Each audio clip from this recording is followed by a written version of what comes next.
सुल्तान महमूद गजनवी रहमतुल्लाह अलैह के पास एक शिकारी आया। उसके हाथ में एक चकोर था। चकोर एक परिंदे का नाम है जिसका फोटो आप देख रहे हैं। जिसका एक पांव नहीं था, वो लंगड़ा चकोर था। सुल्तान ने जब उसको देखा तो सुल्तान को वो चकोर बहुत पसंद आया।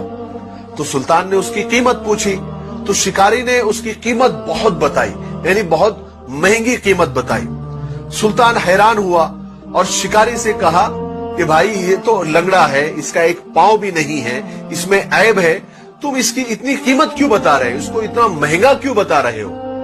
तो शिकारी ने जवाब दिया, सुल्तान ये चकोर में एक खास बात है, वो मैं आपको बताता हूं। देखिए सुल्तान, मैं जब भी शिकार पर जाता हूं तो इस चकोर को साथ में लेकर जाता हूं और इसको जाल से बांध देता हूं और ये चकोर अजीब अजीब आवाजें निकालता है। कभी रोने की आवाज, कभी हंसने की आवाज, कभी गम की आवाज, कभी दर्द भरे आवाज।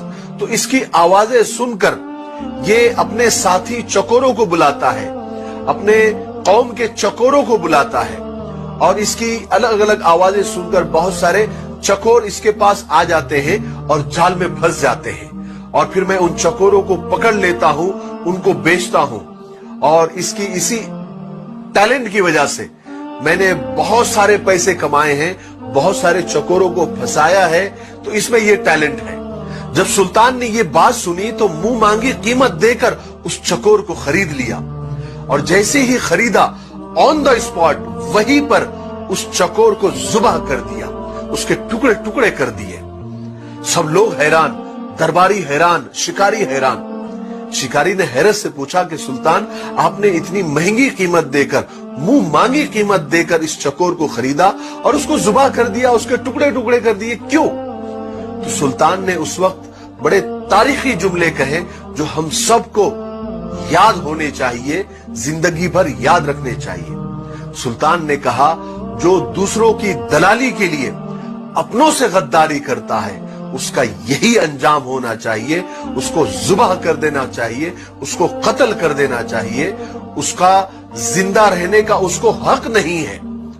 उसका जिंदा रहना अपनों के लिए और अपनी कौम के लिए वबाले जान है।